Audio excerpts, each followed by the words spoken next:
Welcome everyone to the after show for Full Gear. And it's the Garage After Dark with me, Commissioner Joe. We're back. That is right. We were just doing pay-per-views. So without further ado. We're clear for takeoff. That's all systems go. We need that AFW logo up. Stat. You're watching the AFW Network.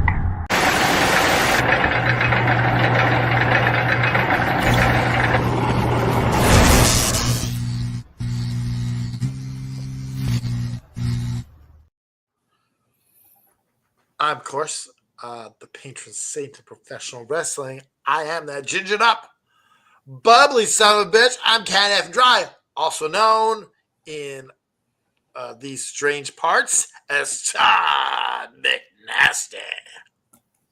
Oh, that is nasty. That is nasty. And you all know me. I am Commissioner Joe, the commissioner of our AFW Prediction League, the EVP of everything AFW. And I tonight want to give a special shout out to the one and only, I would say a good friend, Bad Take Cade, who had some amazing bad takes in our group chat tonight. Let me tell you what. Well, I just say he's BTC all day, every day. Every day is a holiday.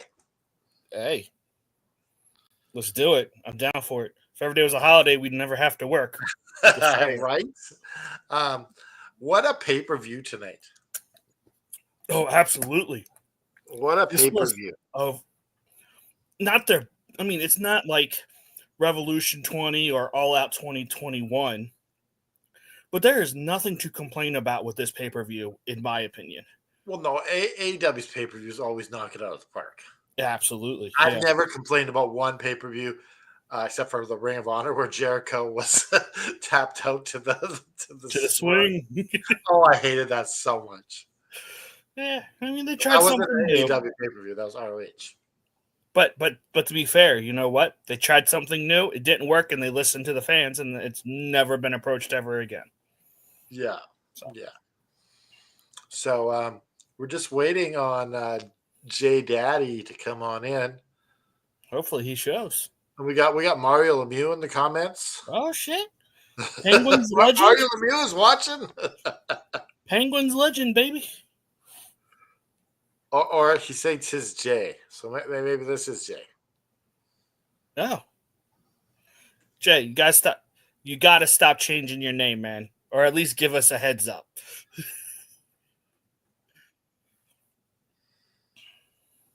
Oh, he doesn't have the link. Okay, let me just get him the link. No, yeah, that would help. The link is there.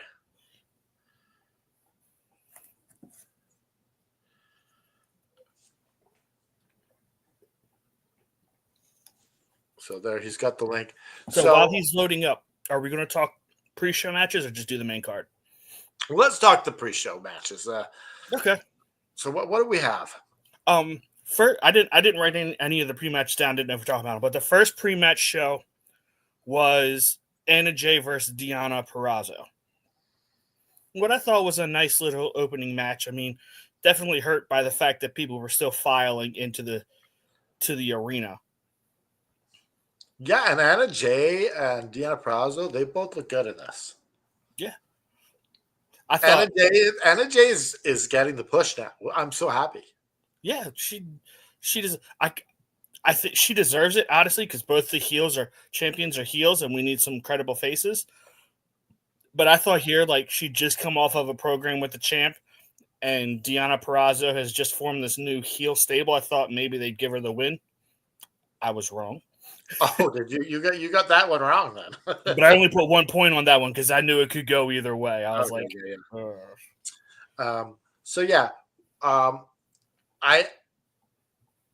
Anna Jay's got the look. Yes. Now she's got the wrestling ability, and she can talk a little bit on the mic, right? Her mic skills aren't too bad. They're not the worst. No, they're about mid. I wouldn't say they're like the promo she cuts like backstage, like the she's really good at the fiery, intense ones. I don't know how well that would translate to being able to cut like a 3-minute promo in the middle of the ring, though. I used to love like her brooding personality on when she was with the Dark Order. Yeah, She used to be sitting in the corner. like why she felt like for a while she was like that one being held hostage, like she didn't want to be there. So yeah, this was a good match. So then we got Buddy Matthews versus Commander versus Dante Martin versus Beast Mortos. Mortos. Yeah, there we go. That was it. You can go first. I'll let you speak on this one. Yeah, so Buddy Matthews was like getting such a huge ovation. Yeah, he was. So like, and I like how he paid tribute to this, but like, I see you, I hear you, and like he felt that. Yeah. Commander going off running the rope like that, and then doing the salute as he's. Oh my goodness. Yeah, like I will never get tired of seeing Commander like do his rope work, or even if he's just moves so well in the ring, it's ridiculous. But I really enjoyed this match too. Yeah, like, it was. Yeah, because that's for something that was thrown together and announced yesterday or Friday. Like, hey, it's J Daddy. Hey, how is it going? amazing. Okay, I got to clear something up. Lemieux is my YouTube channel name. The JP was making fun of Marty in there because he had Marty with exclamation point, so I had to add a little spice to that. That's why I changed that up, Joe. But that's how I was having fun with that. I was just being goofy. I got to add a little fun because I'm always in there telling Tiffany where she can go and how she can get there. That's the only reason I changed that up. I'm not in a bad mood always. I'm just with her. It's a gimmick. It's her thing. How you guys doing tonight? I'm doing good. It's been a long day, but you know what? I'm good. So we were just talking about the pre-show. Did you watch the pre-show? Absolutely. So what did you think of the Fatal 4-Way? I thought it was enjoyable. I mean, I enjoy getting to see the faces in there that, people that get out there and do it. I thought that they put on the show. I thought that they set the pace for the entire event, which, look, the pre-show, I'm going to say this because people may not share the opinion. They thought it was fun. I think they needed to have that after the Costco gimmick match. A lot of people like the Costco match. That's not my cup of tea. That's not mine. I'm not saying everybody else didn't have to like it, but I think that four-way match, we needed that after the shenanigans. Okay. I don't think it really matters where you put the pre-show matches. Like Anna Jay and Peraza got the short end of the stick because not everyone was there yet. So, but yeah, let's get into the main card here. You don't want to talk about the last pre-show? Oh yeah, that's right. We got AJ Boom versus QT Marshall. So I didn't know Rizzler was that young of a kid. I don't get the Rizzler. I don't get it. I don't get any of that. I don't get any of that. He's a YouTube sensation. What is he a TikTok as well? I think he's like on the TikTok channel with these guys, the Costco guys. Maybe I have no idea. I don't mess with TikTok. So I didn't know why they're called Costco guys. I thought they go around TikToking and reviewing food. Why are they called Costco guys? I don't know. They're called Costco guys. I did a little research. They had a video blow up when they were reviewing Costco food. Oh, okay. Then they went and did other things, but the Costco thing is sticking. Yeah, I think so. Yeah. Okay. I saw they showed a little clip of him before 20 years ago. The guy was jacked. Yeah, he was. He didn't even look look that Morocco, like near the end. He didn't even look like that out of shape tonight. No, he did not. QT Marshall has the whitest teeth in the world. Like it's just painted white, unnaturally white. Like, you remember the episode of Friends where Ross glowed in the dark? This is QT Marshall. So yeah, I do agree that it's bringing new viewers because they're gonna post this on their TikTok. Oh, absolutely. So yeah, it was entertaining. It's a pre-show match, so it's meant to get everyone excited. See, that's the thing is, I get it. You're bringing a demographic. I don't understand the appeal behind it. I don't. I'm also, again, it's not for me. But I'm the silent minority. I'm the silent minority. I get that people get it. If it brings in a new demographic of fans, great. No, I'm agreeing with you though. But that's the thing, Jay. It's not for us. It's not for us. It's to bring in a new people of fans. Yeah. I think that should have gone first. Me, and I know it doesn't matter, like, where the match card goes, but I think it did a short service to Anna Jay. And like you said, I think it did a short service to Anna Jay and then Deanna Peraza. And I think it did a short service to Buddy. It did a short service to Beast Mortos, that 4-way match where they actually went out there and had an amazing match.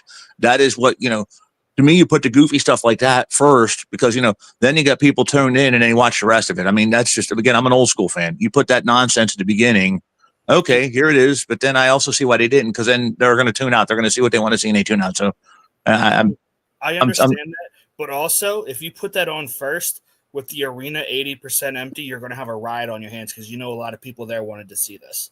That's true. And then they're going to leave. They're going to see what they want. The people that are watching just to see that, they're going to tune in. They're going to watch this and they're going to leave. They're going to tune out. I get that too, But okay, let's get into our into the main event. Or not our main event, but the main card. Sorry. Yeah, the main card. So the first match is the Fatal 4-Way Tag Team match. It is Private Party versus the Outrunners versus Kings of the Black Throne versus the Acclaimed. And they did the thing that they did at Wembley, where they introduced the tag teams before the pre-show ended, which I think is so smart. Yeah. Especially with when you have over-the-top entrances like Kings of the Black Throne, which could give someone, if they're on the fence about ordering this pay-per-view, maybe that pushes them over to say, you know what, I want to see these guys, let's buy it and watch it. Yeah, that was one of the coolest ring entrances. Just some death metal. How about the Acclaimed, their entrance? So Max Caster has these cheap shots at everyone, and then he throws the mic. Well, he even stole Bowen's line. He said everyone loves the best wrestler alive instead of I can't wait until the day that Bowen's it's coming. I thought it was going to be today. Max Caster. It's going to be on a Dynamite, obviously. I hope so. But Jay, what do you think? I'll let you go first. What do you think about this match? Or not? Canada Dry. Jay, you there? Anyway, so yeah, I absolutely loved how they made the House of Black look in this. Like, they look like stars. They were the ring generals in this thing. Oh, they absolutely. were directing traffic. They were controlling things. And I don't know if I want them to win tag gold or not, but I want to see them keep being bigger and bigger stars. I love the House of Black, and it was a good match to get things started. And I kind of look at it like this: from the pre-show to that, it's like the things are getting hotter and hotter as we go. Yeah. I will say also, it was great to see Private Party's old theme song back. I like it so much better than the new one that they had. But yeah, you have 4 tag teams. It's going to be chaotic and fun to keep up with. Yeah. So, and obviously Private Party was going to win. I mean, it was their first defense, so it would be kind of stupid for them to lose it after defeating the Bucks. So, Jay, are you back? Yeah, I'm back. It was a good way to set the pace for them, as like you said, it was their first defense. Having them defend it against three of the best teams right now on the roster. Outrunners are a hot act. People are buying into them. You got the Acclaim that has been one of the best tag teams in AEW over the last 3-4 years, but they're clearly headed to Splitsville. You guys talked about some of the dissension, the spot at the end where, Bowens, Caster's laying down and pin me. Gunn. It's like, it's telling a great story with them. And I think they just building them up to be the top tag team, after so long of them coming close, but no cigar. I think this is a good way to start their ascent back up the top of the ladder, life after the feud with the Bucks. I'm interested in seeing what feud goes from here, what comes after this, because there's a story of the chase, you know what I mean? Then they win it, and what comes after. This was good step one, but I'm wondering what feud comes from this. I think a feud with them in a House of Black would be great, and I'm hoping that's the direction they go, because I love the House of Black. I think they're, you put them as killers, them with the tag champs. I think that's money right there, and I think you could build off of this here. But I think it was like Tiffany said, I think it was a pretty good match. I think they looked really good. All four teams looked really good and walk away with this with something. All right, do you have anything you want to add, Joe? No, I think we covered it all. We got so up next is MJF and Roddy Strong. And I guess I'll go. I was surprised how quick this match was. Like, this match it didn't even last 10 minutes. I'm not sure. I can see if I can look it up. Yeah, because it was really quick. Because I used the start of this match to reheat my food, and by the time I was sitting down eating, the match was almost over. So it was good, but I feel like it was one of those things that they didn't want to really spend much time on it, because it was just used as breadcrumbs for the Adam Cole and MJF story. I can sort of see why they did it this way, though. And look, he goes out there and absolutely slaughters one of Cole's best friends, one of his closest confidants. It sort of reminds me, maybe not in the same extent, but it sort of reminds me of the Rocky IV story, if you guys know what I'm talking about, where, Ivan Drago, and I'm not saying, same pretext, because, obviously Ivan Drago killed Apollo Creed, but this is a lesser degree. He goes out there and kicks a crap out of Roderick Strong real quick, and it motivates, Cole even more. Look, I'm going to, I got beef to pick with this guy, and it really, in a lot of senses, builds Cole up even more as a babyface. You know what I mean? It builds Cole up more as like, look, we need beef behind this story. We need some kind of story behind why now Cole is suddenly a babyface. Why Cole is to be believed as a good guy in this story when he left, he was a devil. He was a dastardly heel. And, MJF was a babyface, and he came back, and all of a sudden the roles were reversed, and we really didn't get a story why. And now they're trying to build up to that.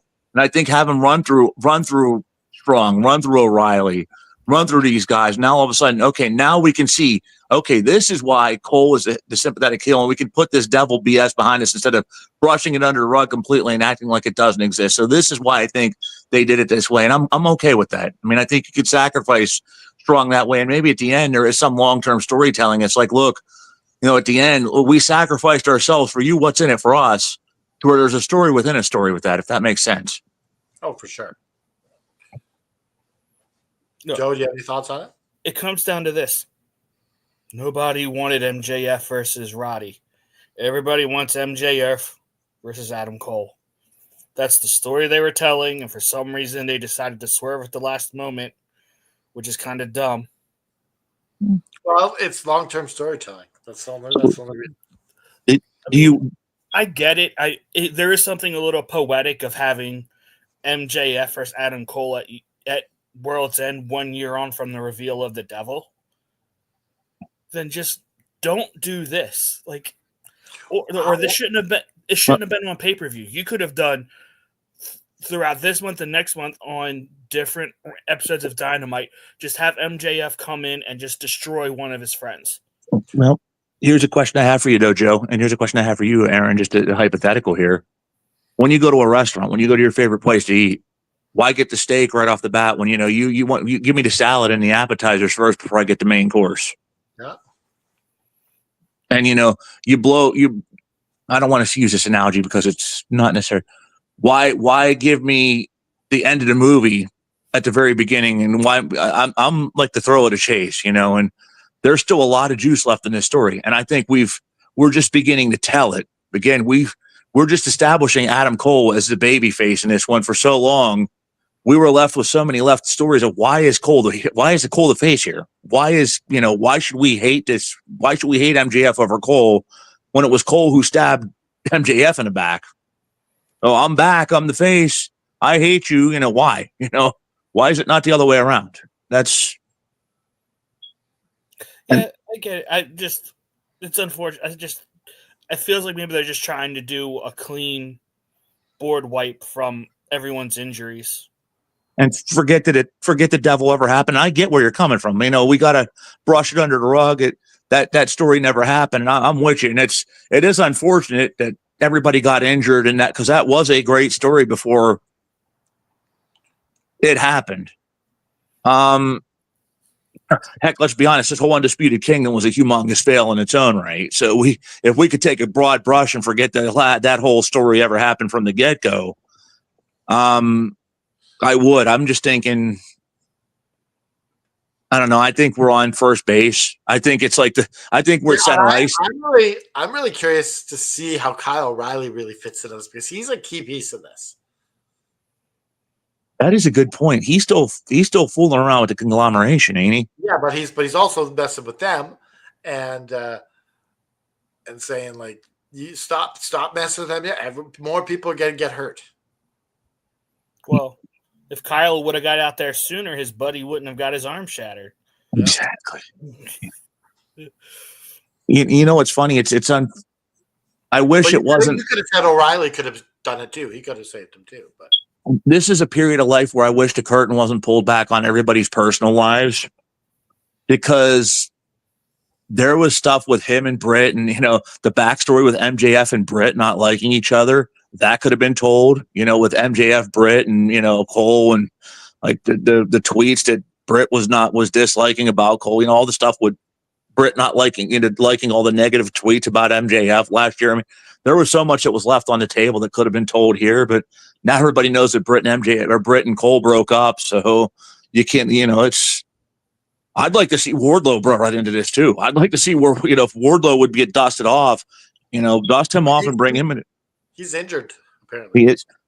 How banged up is he? Like, how long is he out? I don't know, but that's all I know is that he's injured. That's the reason why. That's because if he's not, like, if he can come back anytime soon, they could play a nice story. That was whose side is he on? Because Cole treated him like garbage, but then again, so did MJF. It's like he could play a major factor in this story too. And that would be good. You've got to get some juice out of this guy, because he's a sleeping giant. And my concern is if you continue to park him on the boards, he's going to take his talents elsewhere. If you catch much. Joe, was it you who said Britt Baker should be with MJF now in this story? She should have walked on one of his vignettes as the masseuse. That would have been hilarious. Or you just play them as lovers. Something. I mean, Britt needs something in the worst way, because her character is so dull at the moment. I think this would have been a great. Yeah, she's good on the mic. That's her main strength. She's a terrible babyface. She is a great heel. Britt is a great heel. And look, you don't have to like each other off camera. As long as you have chemistry on camera, they could have been gold together. Britt and even if they're not lovers, look, the enemy of my enemy is my friend. That could have been good. That could have been really good. And Stephanie McMahon. Exactly. I like that idea. I like that idea you pitched, Joe. I think that would have been. Even if they're not lovers, they could have been like, look, I'm pretending I am word something so I can play mind games with Cole. That could have been, you could have had something there. Let's get to our next match. Okay. Our next match is the TBS title match, Mercedes Moné versus Chris Statlander. Like, I thought this was a phenomenal match. It got 19 minutes and 25 seconds. It was like they got a solid chunk of time, which is unusual for women's matches in AEW. Which just tells me that when you get two women who can actually work, who clearly work well together, you can give them the time and they're not going to disappoint. So I'll let Jay go first. What do you think? Okay, here's a couple things I want to bring up to you. You guys followed wrestling in the 1990s, I'm assuming, right? Yep. Back when WWE. I'm so sick of hearing people saying Camille is getting buried. Am I the only one that does not see Shawn Michaels? Nope, that's exactly what we've said before. This is absolutely Shawn Michaels and Diesel 2.0. Okay, because they're going to turn Camille and she's going to be a humongous baby face, and they badly need baby face women on that roster. I don't know I think Statlander is going to be a future champion. I think she's well due for that. But I think beyond Statlander, okay, they need babyface women. They do.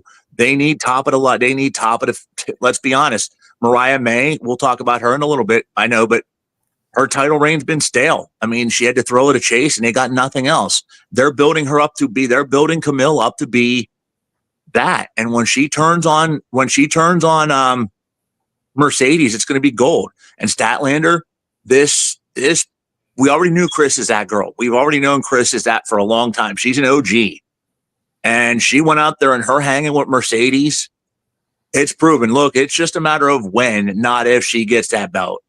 And tonight was put the seeds in our mind. It's like, I'm going to use this analogy. If Camille is Diesel and Mercedes is Shawn, then Chris is Brett. Let's just hope there's no Montreal. Let's just hope there's no Montreal. All right. Let's just hope that when Camille wins the title, she's better than Diesel was. Well, no, I don't want Camille with that world title. Not anytime soon, because I think there's a lot of people better than her. No, Camille. I'm talking about title, period. Yeah. Hopefully it's not dull and boring and one of the worst years in the history of the company. This, to me, was Mercedes Moné's best match in AEW. Without a doubt. Statlander looked great as well. Like this was probably the best women's match in AEW I've seen in a while. I agree. I mean, outside of like your smoke and mirrors hardcore matches, yeah. Yeah, like I don't put those on the same level because anyone can make those look good. Sure. I mean, as somebody who calls hardcore matches like that, yeah, it's you have to be a tough human being to go through that. It doesn't take, people can say any slob can do that. You got to be tough. You've got to have. Yeah, you got to be tough and you got to be willing to bleed, but it doesn't take skill. No, it takes toughness. You don't need a whole lot of talent to let somebody cut your head open. I'll say that. Yeah. But I completely concur. And I'm going to say very little more because I don't want to get my ass kicked next time I'm at a show. So I'll concur with you guys saying. Oh, by the way, while I'm going to say this, we talked about who's who. They can bring your girl Natalia in and have her be the better version of Psycho Sid. We'll just go with that. Yeah. Or she can be the Mick Foley. There we go. Or The Rock. Better yet. Go ahead. Like, even to make she's an expert at making Camille look good. So yeah, absolutely. But yeah, I'm excited to see where this goes with Camille and Mercedes Moné. Where do they take this next? Like that I'm excited for that. Like what do they do with Chris next? Do you think that she goes for the world title here, or what? Or she should. Yeah, this to me though. Remember what I said earlier? This is just first base. Remember I said about Cole and what I said about Cole and MJF and all that. I think this is just page one. I think Statlander is so far beyond. I think she's so far beyond the TBS title. I think she's above that at this point. But I also think it's at the point now to where Mercedes. Let's be honest. I think she's at the point they're not paying her the money she did to hold on to that belt forever either. And I think she's at that stage where she's at her expiration life of that. But then you've got two heels, and you can't take the belt off of Mariah this soon, and she really hasn't sunk her teeth into this. So I think you're at page one of Chris. There's no parking spot for Stat to go in there and take that title. Exactly. So I will say that it's very heel heavy at the top of the AEW roster too. It is very heel heavy with the belt. So I could see Stat chasing Mercedes for a while and then winning it, and then they're going to bump Mercedes up to the main after the main belt win. Whoever takes the belt off of Mariah, which I have a strong suspicion that may be for another show. I think then Mercedes wins it from that person. I wouldn't mind Statlander winning the ROH Women's title, but keep her on Dynamite with it. That could be something. I think Billy's the next one to win that title, though. They have that really. Most likely, yeah. But no. And here's the thing: you don't always need a title to be over. No, not at all. So Stat is over. Like everyone loves Chris Statlander. Well, there used to be a saying in the business back when I was in it. The belt. I'm not saying this, and this is not appropriate. It necessarily applies here, but follow my lead. The belt doesn't make the man makes the belt. Yep. And I'm not saying these are men. Okay, please before anybody listens to this and says I'm not saying they're men. You follow where I'm going with that phrase. I hope you guys understand. But there's a case where the belt makes the man as well. Right. The belt can make the person. But the thing is, back in the day, the belt elevated the person. It did. It took them to another level. But so many people back in the day, Andre the Giant held the belt for one day. One day. Roddy Piper never held a belt. Ever in his life. Intercontinental. No, world title. Roddy held the Intercontinental belt for a couple months. I mean, but like we're talking world title. No, I know it's a different business. I know back then you had one Saturday night's main event and you had 4 pay-per-views. It's a different world. I get it, but the belt. Like when you have a guy like Moxley as your champion, it's a safe bet. Sure. And you're not elevating anyone. You're just keeping the status quo to make sure, holding the seat warm. Yeah. And we'll get to that later on. Let's go to our next match. Next match is Hangman Page versus Jay White. Canada Jai, you go first. This match was this was a great match. I loved the knee spots, the knee and the ankles. I love they're both limping around. This was a good match, and Jay White. Are they warming him up for a world title shot again? I don't know. I think so. But this was a great match, and this one was like 20 minutes, wasn't it? Mm-hmm. Close 15, 20? Yeah. I think so, probably around there.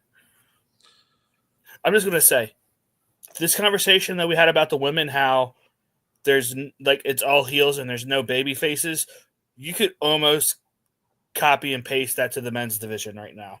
They have a lot of building to do. They have a lot of mid-card faces, but they got to do some real building up of them to get main card ones. Yeah. Now, with that said, I'm kind of surprised that Jay White won this, just because he won at Wrestle Dream. He seems to have gotten one up on Hangman Page throughout this whole build up to this match. So yeah, I was very shocked that Jay White won. Did Jay? Yeah, I'm glad they did though, because as my good friend Not So Average Joe said, I don't like that name, Not So Average Joe. I'm going to call him Well Above Average Joe. They desperately need high end main event baby faces. They do. And Jay was stuck. Let's be honest. Jay, I hate using the term buried because people use that term very loosely nowadays. And after Jay lost to MJF, term was being thrown around very, very loosely. He was buried. He's buried. No, there's a difference between being stuck in neutral and being buried. And Jay, I felt, was stuck in neutral. running around with the Bang Bang Gang and playing scissors with Billy Gunn, and that's he was stuck in neutral. Not everybody can be at the top all the time, okay? But now is the point where look, you've got a void for top baby faces. Somebody's got to chase Mox, okay? You've got to have guys, besides Orange, besides Darby. I think Jay could be a main event player to chase these, take this company back. And that's where I'm good with him getting the best of this feud with Adam. I think Page is in a position where he can afford to take these L's. I think Jay is too, but when we play the who needs it more game, Yeah, I think because they're leaning on having him chase after the belt now. Exactly. And you got to give him a win. Exactly. And I think after Page won that feud with Strickland, I think now Page is doing it to build up, so to speak. He's paying back, and it's like, look, we're gonna. He did not win that feud with Strickland. You don't think so? No, he got the last win. That to me, that's where, if I may throw this to the chat, not to take your show over. He who wins the last match wins the feud. That's my perspective. I would argue that Page won because he cost Swerve the title at All In, right? Whether it's indirectly or not. I think you look at total wins in the feud. He got one win, but it was the most gruesome and most memorable of all the match not the most memorable, but it was definitely probably the most gruesome. But we'll get to Swerve later because I think he. Yeah, I mean I think Joe said he got the one, he got the decisive. To me, the deciding match, the decisive one, the most brutal one. Page walked away with it. I don't think there's any wrong answer to this, but I think though Jay needed this win against this top notch dog to elevate him. And Tiffany, shut up. I had to say it on here. I won't say the full term. I think this is good for Jay, and I think he's, again, he's going to go up. He's going to continue going up the ladder. I think, you need these guys that are ready to fight and, ready to fight to save the company, so to speak. And I think Jay's that dude. Yeah. Okay. Up next is probably my match of the night in Ospreay and Fletcher. My God, this match was just everything I thought it would be. Loved it. It was Will Ospreay did a hell of a job making Kyle Fletcher in this match, making him look like a freaking star that we all knew he was. This was just basically, to me, his coming out party. What do you think, Canada Dry? Will Ospreay, such an unselfish wrestler. I think to a fault. Yeah. Yeah, like he made his friend Swerve Strickland look good. He made his friend Kyle Fletcher look good. Like Danielson. Yeah, Danielson. But I don't know. I think like he's just here to make stars. Like that's part of his role. That's what Danielson did, and that's kind of what he's kind of taken on. I'm getting the sense. Like, I think Will Ospreay's name carries such a weight right now that he can afford to take this loss. It's not going to hurt him. If Will Ospreay beats him, then where do they go from there, right? Mm-hmm. Like, I Kyle Fletcher, he's awesome. I'm a fan. Like this match was really good. I loved their gear because you had the clear villain in Kyle Fletcher decked out in the all white with the crown, and then you had Ospreay, who is the clear-cut baby face decked out in all black, and had Punisher vibes. Like, I thought their gear as well just played off everything so well. Jay, you have anything to say?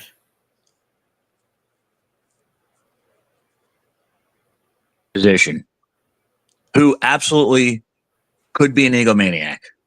And there are egos in this business even in this day. Maybe it's not as pronounced as it was back in the day. Okay. But Will could sit there and he could power play. The fact that he is giving back to guys like Kyle Fletcher, okay, and he has given back to so many people since coming to AEW. I was getting ready to call it AFW, but he has given back to so many people. He's unselfish, and there needs anybody that is in this business that's getting into this business. Look, I see guys in the indies that they'll come on a show that are making $25, and I don't want a job to this guy. I don't want a job to this guy. You guys need to pay attention to Will Ospreay, who's one of the best wrestlers in the world. He'll job to anybody. If Joe, if Aaron, you, Joe, and I walked in there and he thought it would be good for the show, he'd put one of us over. And he made Kyle Fletcher. He brought Kyle Fletcher up to that level with him because he is of the old school belief: if the business is flourishing, I'm flourishing with it. And this is one of those matches that it stole the show. It stole the show. And it's one of those matches we're going to sit there and we're going to be talking about. Like, look, you want to watch AEW? It's not just about the Costco guys. It's not about the BS that goes on behind the scenes. And it's not about the hokey garbage. You know, you may not agree with everything AEW does. That is your prerogative. And you know what? You can be an AEW fan and you can be objective. You don't have to sit there and smooch to derriere and say everything's great, because it's not. Okay. Nothing is perfect. But you look at stuff like this match, and you could say, this is why I'm an AEW fan. Yeah. I remember something that Jim Ross was saying in one of the articles that get passed around the internet. Don't worry about wins and losses. Worry about having a good match. If you worry about having a good match, you're gonna get those wins eventually, because your star is gonna get bigger. Well, like, as much as I hate the guy, Bully Ray says this a lot on his series on Busted Open. He's like, there's a difference between going over and getting over. Yeah. And that's very much true with this Kyle Fletcher match. Even though he went over, he still got over in this match. Yeah. Now, before we move on to the next match, I will say, as much as Will Ospreay has given, I think it would be perfectly fine. I would love to see this man go win the C2. Me too. Because he's going to have banger match after banger match in that tournament, because he can't go anything less than 110%. Absolutely. Well, if I could give one more closing talk, because I know you guys want to move on. This isn't the Canadian Football League, and this isn't in the NFL. This isn't college football. Okay. The Maryland Terrapins, okay, the Baltimore Ravens, the British Columbia Lions, okay. You're not in a position. If you lose 2 or 3 games, you're in trouble. You're facing an uphill climb. Okay, you got the Steelers ahead of you in the standings. You got the Winnipeg Blue Bombers ahead of you in the standings. You've got Penn State and Ohio State and Michigan ahead of you in the standings. Every Big Ten team ahead of their Terrapins. Exactly, every Big Ten. You're facing a major climb. Wrestling, it ain't like that. Okay, it's a story. It's a story thing in wrestling. You lose 3 or 4 matches, so what? What happens? It's what comes next. That's what people focus too much on, is the win and the loss. Again, this is not. I'm not saying it's not sports. It's sports entertainment. Okay, you worry about wins and losses. Focus on that stuff when you're watching and what you're watching tomorrow. Okay, if you're a Baltimore Ravens fan this time of the season, or you're a Pittsburgh Steelers fan, or you just had the Grey Cup last week. If you're a fan of a Canadian Football League team and it's late October, that's when we needed to focus on the loss. Or you're a college football fan and you got the playoffs coming up, that's where you need to focus on wins and losses, not this. And look, if Kyle Fletcher's or if Will Ospreay's going out there and he's losing to the turds from Costco, then you can complain. Okay. If Camille's going out there and losing to one of the people they're bringing in from, the preliminary talents that are from that, the local talent, then we should complain. Otherwise, I think where wins and losses matter more is when you're not a made man. Right. When you're a Dante Martin, that win means a lot more. And if it makes sense, if it doesn't make sense, if it's just a random BS loss from out of the blue, okay, fine. Then I can sit there and complain. But if it like tonight, it makes perfect sense. Just wait and see what happens. Yeah. I don't want to tirade. Sorry about that. I didn't mean to go on a rant. Sorry. And here's the thing about losses. They tend to stick you with a lot of losses when you're heading out the door. Well, sure. And they, what? Listen, if you're not sticking around, right? Yeah.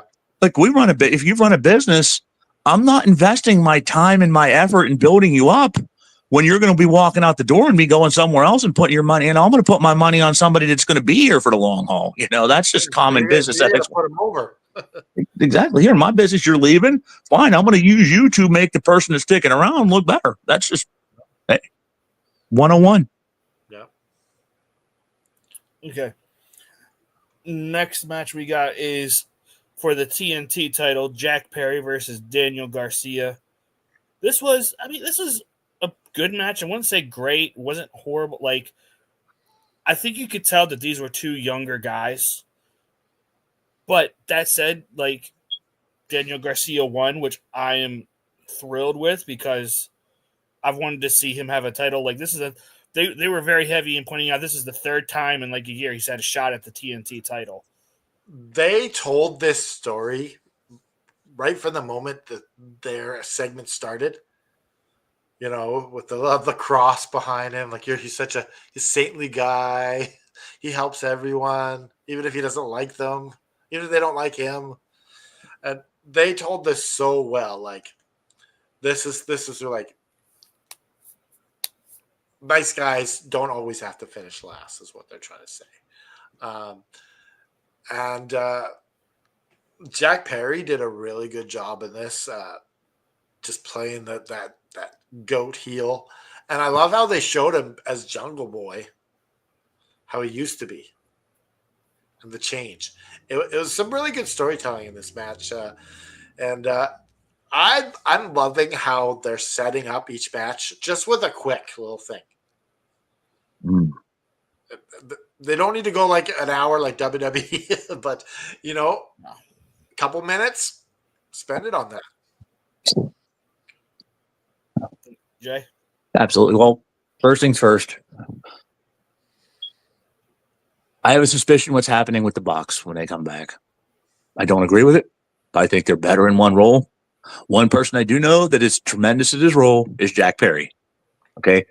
If there's any silver lining out of what happened with Yehu shall not be named, who is now teaming with the Bloodline and the other brand, it's the whole shenanigans that happened with Jack Perry.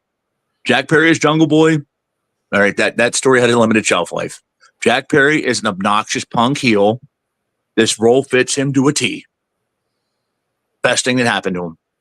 I said this earlier in my faction chat. I was like, it is absolutely amazing how far Jack Perry has come since the punk stuff. Absolutely. Like, most people probably would have folded and quit. Like, let's be real. And I will say, him playing this like Raven Light character is really intriguing. Like, I like it, and I hope he goes further with it. Absolutely. Especially now, like, I would really love to see some backstage vignettes with Jack Perry, like him like talking to who we think is a guy, but it ends up being the Bucks. Like, why did you leave? What, something to that nature of like, why did you forsake me? Because the Bucks were the ones who brought him in, basically gave him the title. Not really, like he won the ladder match, but they wanted to just hand him the belt. And as soon as they leave, his world goes to shit. I agree. You know who would be really good in that role with him too? And I know she's like sort of stuck in neutral now. I don't know if they're playing her baby face or what. I think his girlfriend could be a real amazing snide. Can I say a word? And it's not that word. Can I say the B word? Yeah, we're 50 minutes in. You're fine. Okay, I think Anna Jay could be a snide bitch heel. Yeah, I think they can put them together eventually, but don't be making out.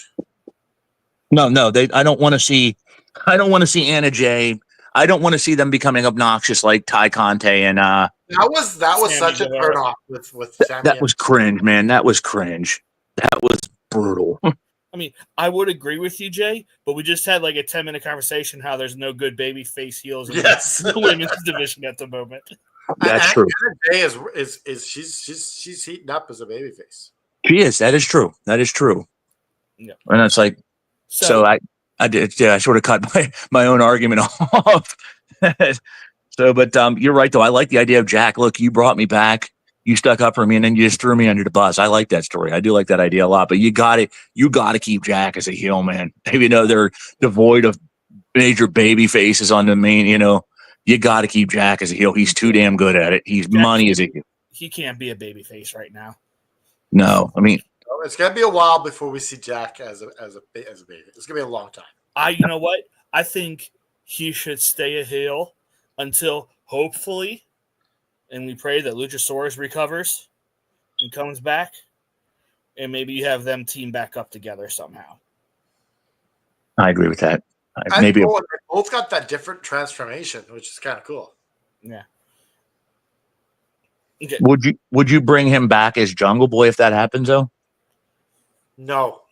Or would you just do like Kill Switch and Lucha Jack Jungle or Jack Perry? Kill Switch and the Scapegoat. Yeah. Like, that'd be a badass team. Question. I agree. Do you think Garcia is going to bring back the gold, the nice shiny TNT belt? It's already coming back. The AEW posted him holding a different belt on. Okay. I didn't see that. In the marquee. And as for Daniel, I'm glad you brought that up because this is step one in his rise. This is step one, and he needed this win because he needed that showcase win to push him up into that. He was one of those guys that he's a future gem. He was one of those ones that was close but no cigar so many times. And last kind of thing on this, they did a great job talking about his ascension and the Continental Classic and all that stuff. Like, they were building him up this whole match, and it was great. Let's do a little. I do want to ask you this question real quick.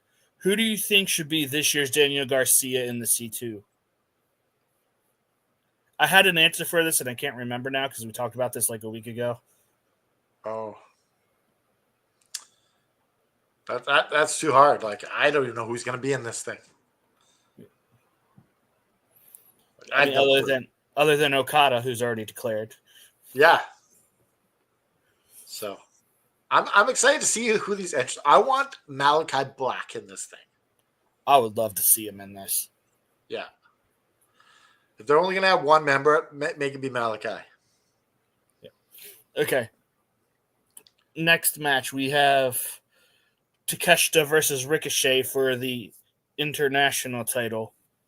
This was another good match. I mean, I think it just suffered from fan engagement fatigue because it was really as is with all AEW pay-per-views, a relatively long night. But I enjoyed the match. I thought it was great. It's nice for once to see the Don Callis people winning without interference. Yeah. Hey, go ahead, Karen Dry. Yeah, this was a really good match.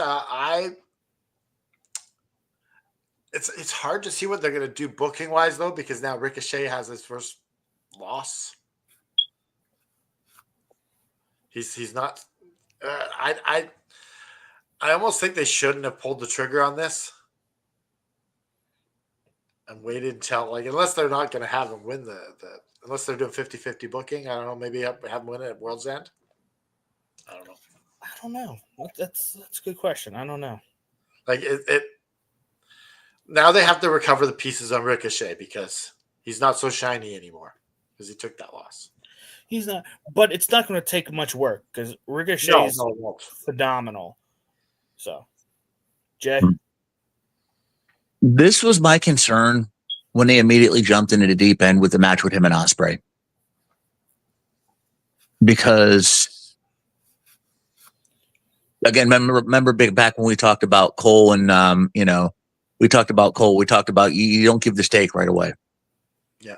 Now you've had him suffer his first loss. But again, this sort of painted themselves into a corner with this. Do you take the belt off to Cash to this soon, or do you give it to Ricochet?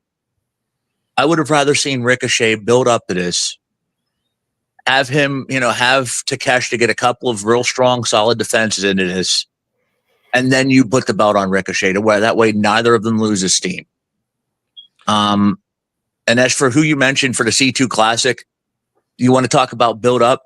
How do you get Ricochet back? There's who I think you have win the C2 Classic right here, Ricochet. That's my name. That's the way to get him back into this. That's the way to reevaluate him.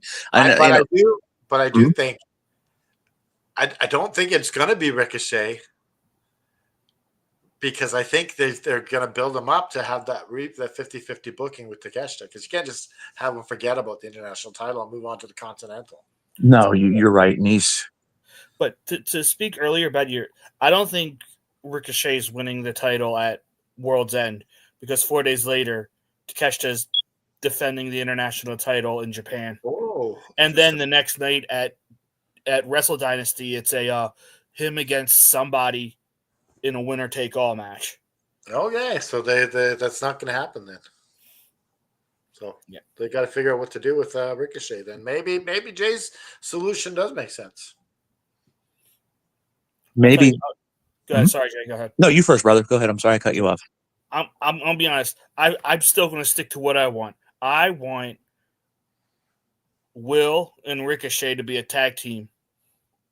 I think because you have Mark Davis turn on Will, and you can do those two versus United Empire, those two versus the Bucks when they come back, because I still want that match.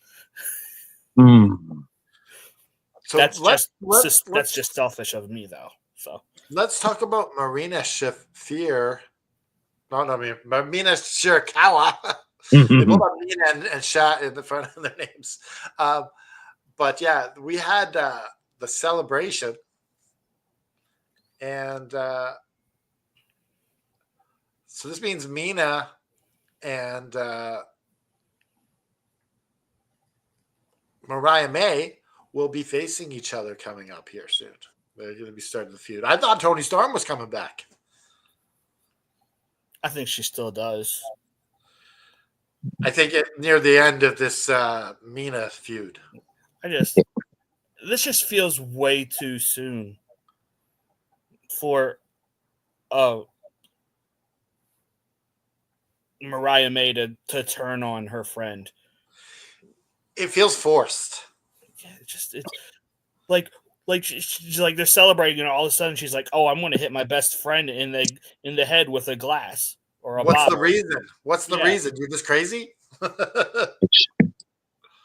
It's forced. It almost feels like the same crap she did to Tony. It's the exact same thing. And it's like you're going to the well one too many times. Yeah. Here's the major problem, though. Since she's won that title, let's be frank, her title run has been flat, very flat, by no fault of her own. By no fault of her own. You can't blame her. And I'm not calling it shoddy booking. I'm not. I mean, but in a sense, I am. They have really not given her any kind of meaningful feud to sink her teeth into. Yeah, where's Willow? They have the wrestlers to set her up with, but exactly. I mean, they could have put her in a real good feud with Willow Nightingale. Where's Willow? I mean, since they put the story with her and Chris in a time machine, and we're supposed to forget that ever happened. Why don't put her in a decent feud with Willow Nightingale? Willow can carry her and make her look good. Well, Willow had her concussion. So. Oh, Willow had her concussion. Okay. Now she's cleared because she's back tonight. So she's back. Okay. But I mean, there are women like they did this mini feud with Anna. Okay. That's decent. But there are women on this roster that they could have put her in a decent, solid feud to hold her over that meant something, that people would have bought into, and eventually work your way up into this feud with Mina. That way it's not, like you gentlemen said, rushed and forced, and we're not regurgitating the same stuff that she did with Tony, change the name, same script. You know what I mean? And this is absolutely 100% going to lead to the return of Toni Storm. Anybody that thinks Tony is actually retired, I've got some cactus in Arizona to sell to you. I mean, how much? For you, $350. I'll give you it for that I'll give you it for that Blue Jays hat you're wearing. Friends and family discount. Friends and family discount. Just don't do it the 5-finger ways. You know. So Yeah. I will say, and I know I've said it before on this channel, but I believe that Statlander and Anna Jay should have been flipped. Stat should have been in the world title picture. I think it would have worked so much better with Mariah May.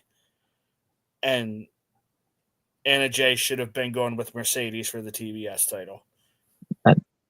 See, I can agree with that because look, Stat is made. Stat is a made woman. You can have Stat make her look like $1 million, Mm-hmm. and Stat is made to where she loses. So what? It's not gonna. We talked about wins and losses. Stat can lose that feud, and she's not gonna lose anything of it. You know, Stat can put her a good 3-4 month feud with her, and she's still gonna be beloved. Well, yeah, and in fact, if something about losing on a pay-per-view is a little bit better than losing on TV. Right. Like if you're losing in a championship match at a pay-per-view, it's better than losing a championship. I don't know why. It just is. Sure. I mean, it's better that than to lose in a dark match to, Queen Ham and Egg or, Misty Kiss my ass on, on a dark match in Dayton, or, Vancouver, British Columbia, no disrespect to Vancouver, I'm just using it out there, or, in Ocean City, to some local schmuck. I mean, But what are we talking about again? Which match are we on? Oh, yeah, we were on the Mariah. Let's move on to the Swerve and Next match is Swerve and Lashley. Yeah. I thought this was going to be a squash there for a second because Lashley hits a couple moves, covers him 1-2, and had to pull him up out of the pin. Like, I was like, are we actually going to get a squash match? Now, did Swerve forget to get up and Lashley had to help him, or what happened? Me thinks Swerve may have had his bearings knocked out of him. Yeah, maybe. I mean, it's either that or it's just a way to sell Lashley as a badass. Yeah. But yeah, this was gosh darn it. Does Lashley ever look freaking good? The guy's 48 years old. Mm-hmm. He doesn't look a day over like 28. Well, you know the saying, right? It doesn't crack. Yeah. It doesn't crack. Well, it helps that Bobby's like just jacked. Yeah, that too. Like his body's, he really is Bobby Lashley Almighty. Like the guy's like a chiseled, incredible. There's stories about his work ethic in the gym that he outworks 19 and 20-year-olds. I mean, absolutely believe it. It's like he just goes in there and forget it. Like he's made bets with kids, like Bo Nichols up here, here up in Pennsylvania, and it's like Bo has tried to out wrestle and outwork him in the gym, and Bo threw up. I mean, it's just like he's like, yeah, father time does not apply to but not apply to Bobby Lashley at all. But yeah, Swerve. You knew the Swerve was going to take the loss here, since he got the final beat down on the go home show. Swerve lost 3 big matches in a row, 3 big pay-per-view matches in a row. Like,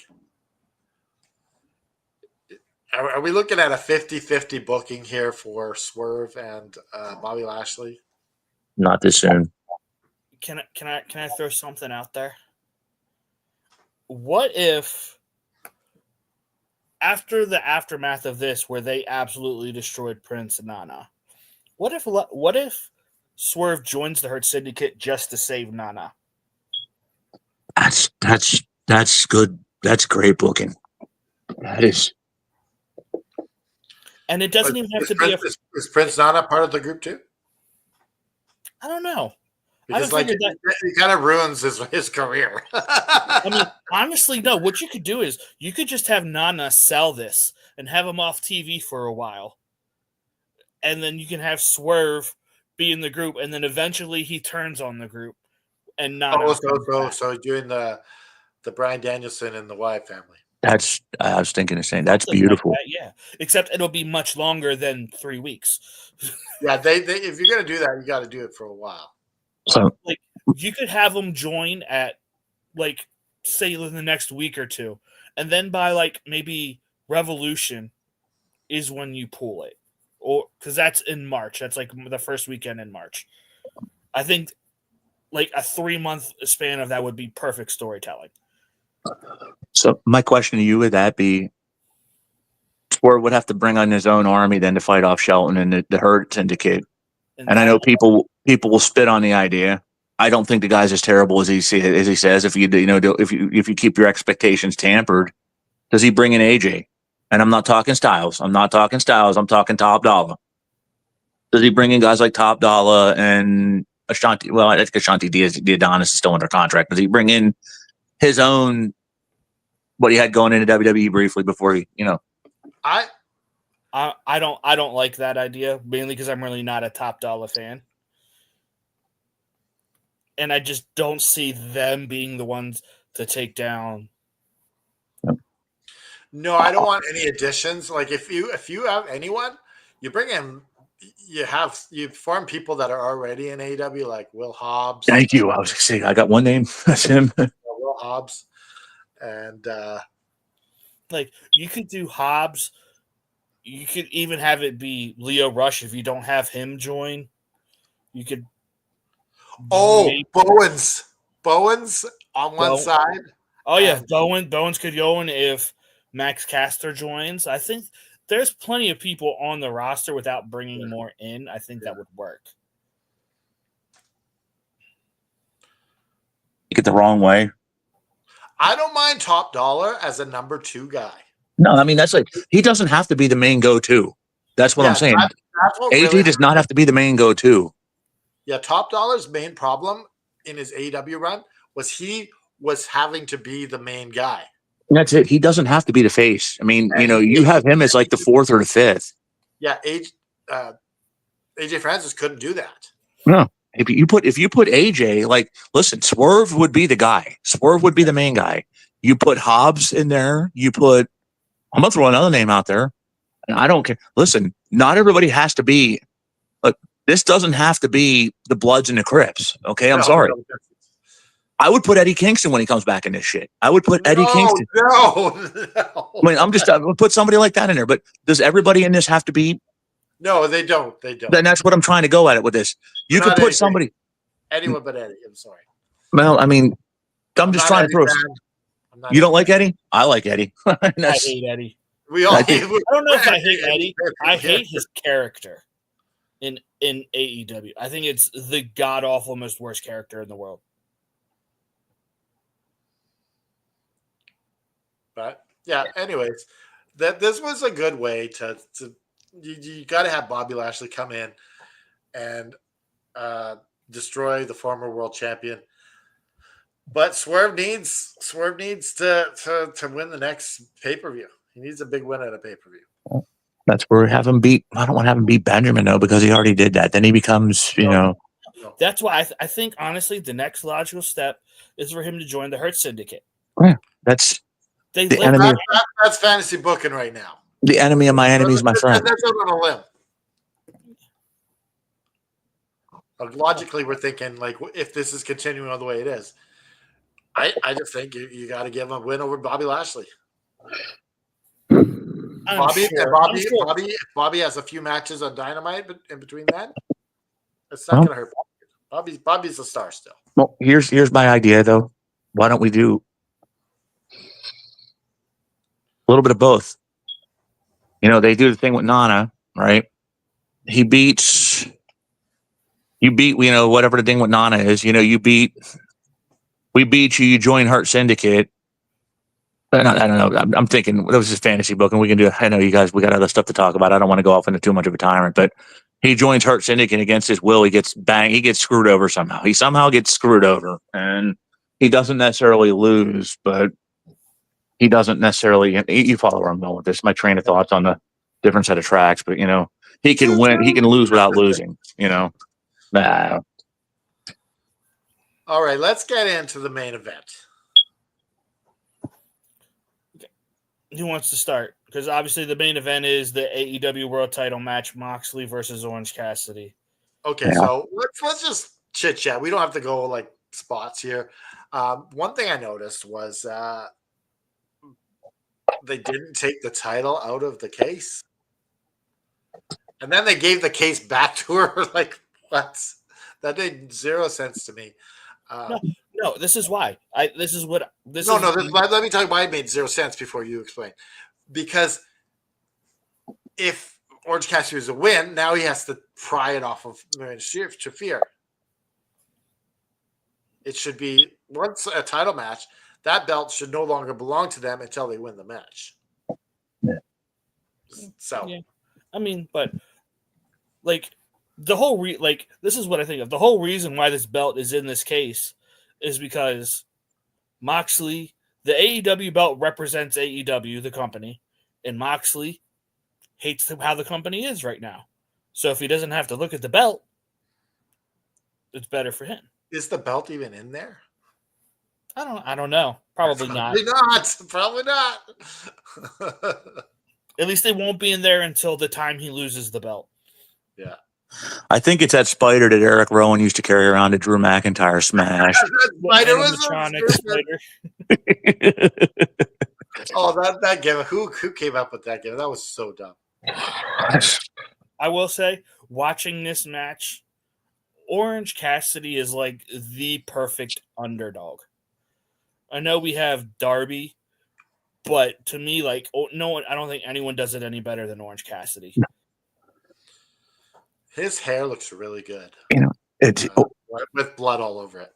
Hey, it took me 24 hours to. It took me. I don't say it took me that long. It took me a little bit to figure out what he was doing with them, like kicks. When I first watched it, and he like when he was getting his rear end kicked on, to close out the show, and he did them kicks, them the gimmick kicks to Moxley. I'm thinking, all right, dude, throw a few licks in there. I even complained in the chat. Then I figured it out. That was his ultimate FU. That was his ultimate FU. I'm like, all right, I get it. That was like his defiant FU to the guys. It was like spitting in his face. That was spitting in their face. And I'm like, all right, now I get it. You know what I think? You know what, though? Orange reminds me of a not as hardcore, smaller. He's like a Mick Foley. He's like he's not the same level wrestler before people complain to me. I'm not saying he's the same style of wrestler, but he reminds me of Mick Foley in the 90s, like personality wise. Yeah, exactly. Like he's one of them guys you cannot help but root for. And look, I don't care. People will get mad at me, and people that aren't in the business, people that aren't the smarks. I would not mind seeing Endgame Orange Cassidy win the damn belt. If he's the one that takes the belt away from Moxley at the end of this, I'd be perfectly fine with that. And I'm not saying Orange needs to have a lengthy run. He doesn't need to be a Kenny Omega champion. But if you give Orange Cassidy the belt for 2 or 3 months, so what? So what? Who cares? What's it going to hurt? He's going to win it eventually. He's going to win it eventually. The guy's over. Oh. He's a decent worker. Okay, I'm not saying give it to the Costco jabronis. Okay, I'm saying give it to Orange Cassidy. What harm would it do?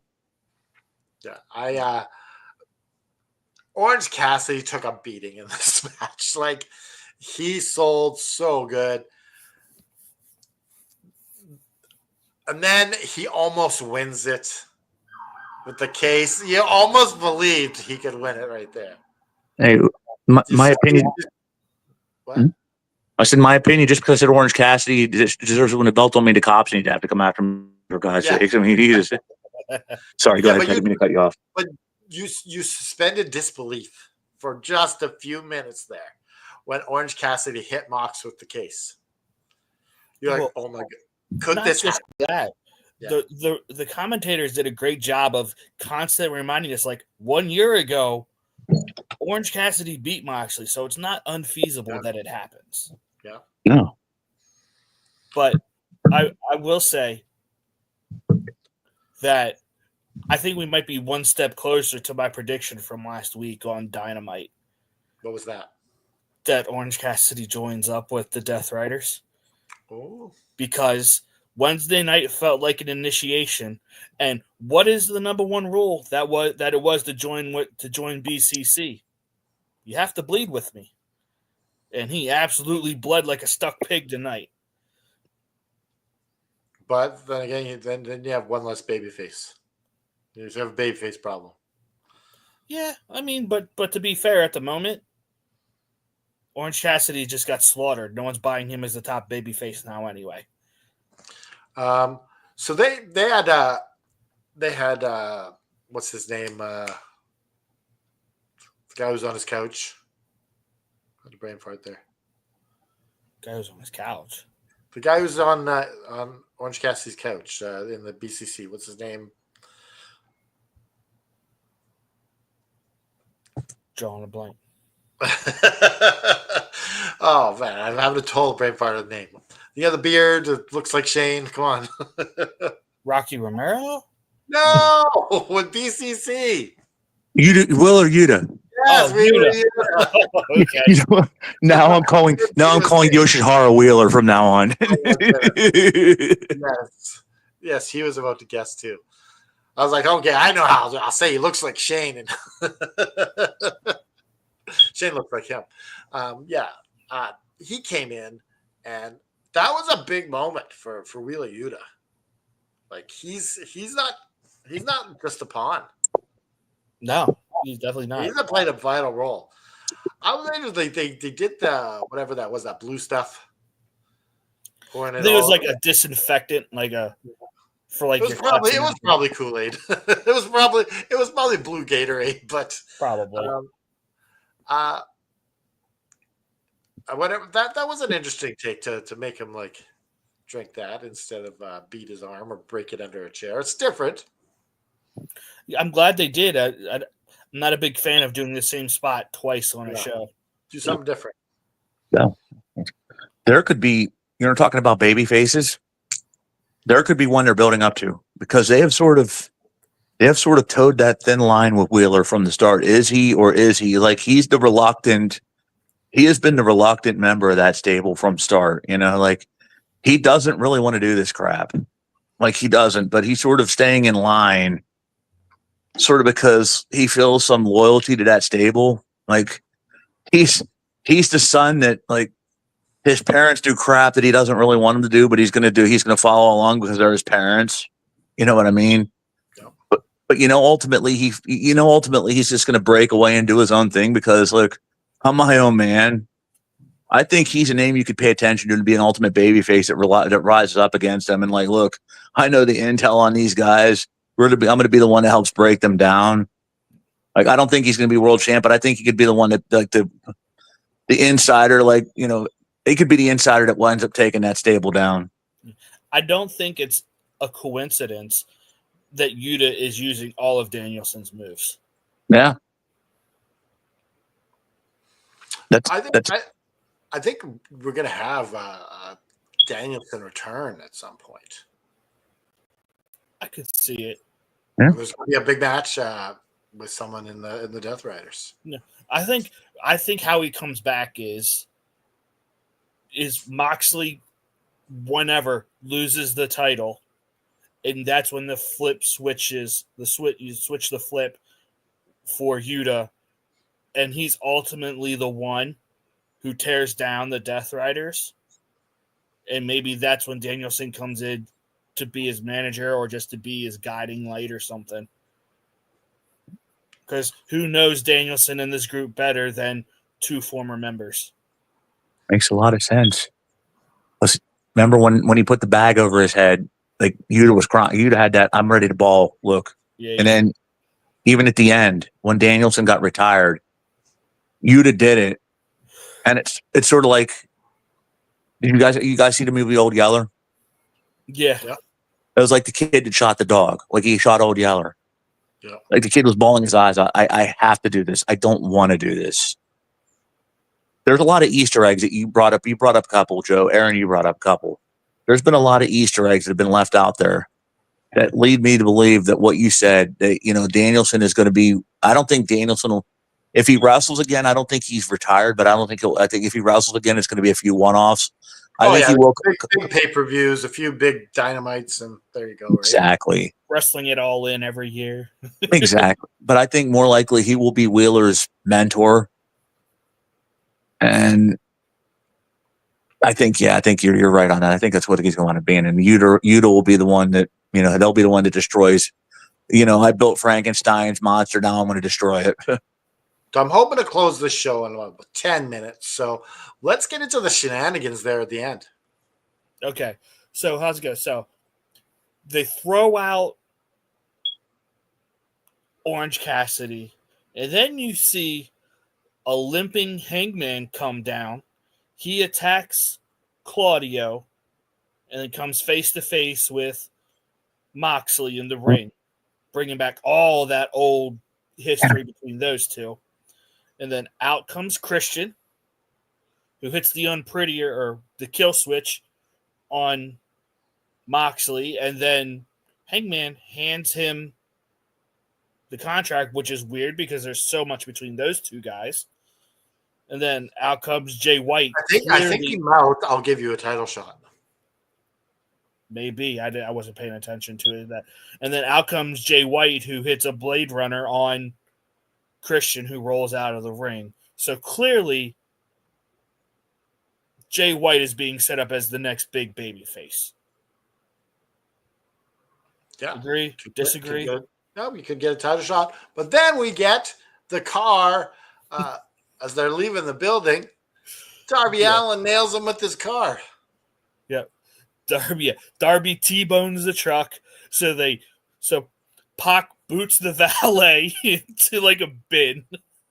And they steal the keys to a nice white like Jeep or truck or something like that. And then you see Darby beat up the truck that he ran into. But it's just like, okay. And then the security guards are like, why are you doing this? So I'm thinking Darby. Is it Darby or is it Switchblade? I don't know, but I'm glad they're building up more than one. Yeah. Wrestling has this history of doing a one at a time build, and then there's always a gap between. Yeah. So There's a really fine line between not having enough and a cluster. And the last part of that word. But this is a nice even balance. Like you have to have multiple hands on deck. And I like the little tease it was, with Adam there, and there's still that Christian Cage factor in there. My big concern though, and I have this terrible hunch in the back of my mind that the saviors of the masses are going to wind up being in some capacity. I still think, I think Utah's going to be there, but I can't get this stench out of my mind that the Young Bucks and the Elite, maybe not Jack, but the Young Bucks are going to be the ones to try to help tear this down. And I'm sorry. No. Too. Young Bucks and Kenny Omega. No way. I can't, man. I mean, Omega, yes. Omega, absolutely. But I can't buy into the Bucks doing it when they spent the better part of 6 months basically doing what the Death Riders are doing now. And, good. Just not as good. Exactly. They were the crappy version of what the Death Riders are doing. And now we're supposed to forget that they attacked Tony Khan, and we failed at doing it. You're doing it better than we are, so we're going to try to tear you down. I mean, that sucks. I'm sorry. That's you kind of have to ignore a lot of things because of what that other writer who was fired was doing, because he was taking on a downward trajectory, so they had to switch things up. Jimmy Jacobs. Yeah, so let's head on over to the flower shop. And this is brought to you by adorable Adrian Adonis's Pro Wrestling Tees store. Head on over to Pro Wrestling Tees /Adrian Adonis, where you get all your Adrian Adonis gear.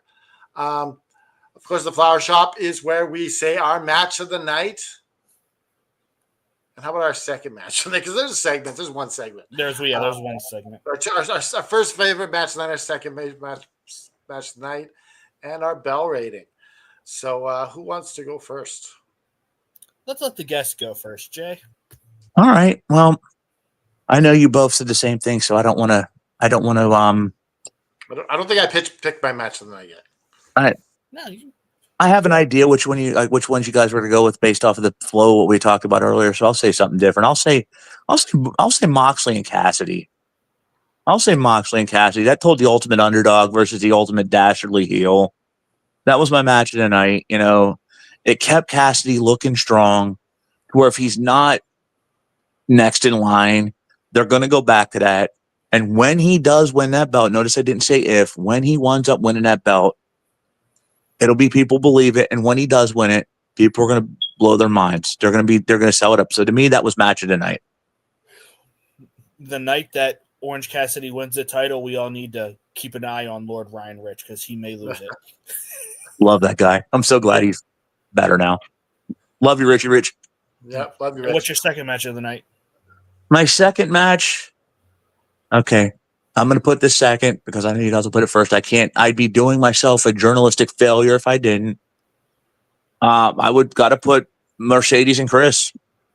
I mean, they could, we all said earlier, we all agreed this was by far and far away Mercedes' best match since she signed with AEW. There's a lot of people that were starting to, complain that Mercedes was a wasted cost. And then Statlander, I mean, she time and time again goes out there and she proves that she's the ace of the women's roster. She is the ace of not just women's roster. She's one of the aces of the AEW roster. And Mercedes proves, look, she's one of the best in the world. And that was a stargazer of a match. Yep. And that's, there's plenty of good things for those to come yet. And what do you give this show out of 5 bells? 4.5. And I only give it 4.5 because to me, 5 stars, you've got to, there was a couple things on there I could have done without. Yep. And 5 stars, it's 5 stars. Everything has to click on all cylinders. Every smash has to be like completely home run out of the park. That's like fine Like rating. it's like Revolution 2020 or All Out 2021. Precisely. That's like a 7-game World Series where all games are 3-2 and nothing goes wrong. And that's very hard to reach. Yeah. I'll go next. My match of the night is Will Ospreay and Kyle Fletcher. Like, that's just a barn burner of a match. And just like you, Jay, I got to give the flowers to the ladies. That's my second favorite match of the night. Like, it just goes to show you when you give the girls a time and you put girls together who can work well together, you get one hell of a match.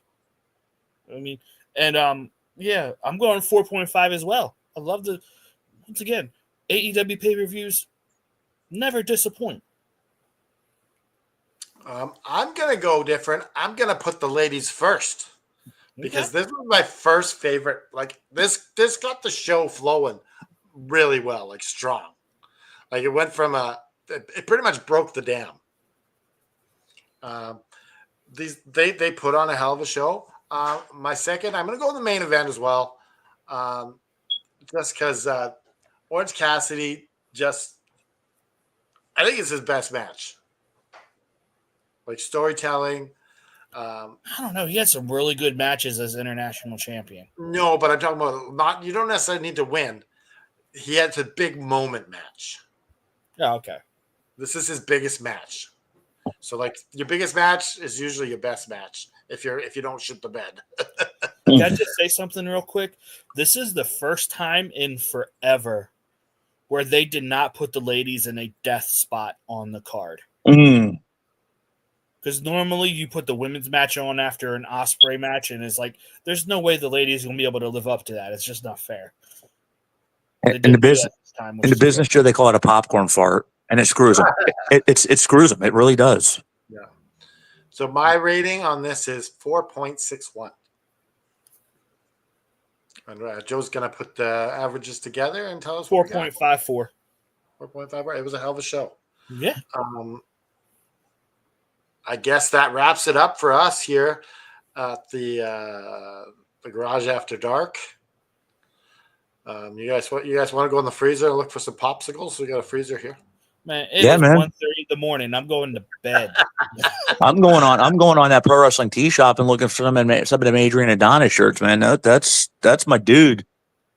You could also hit the links below, and we got all our social media there. We got our shirts and all that kind of stuff, and you can check it out.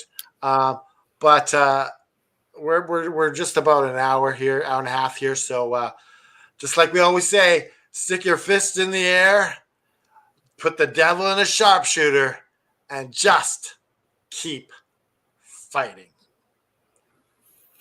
And looking for that. There we go.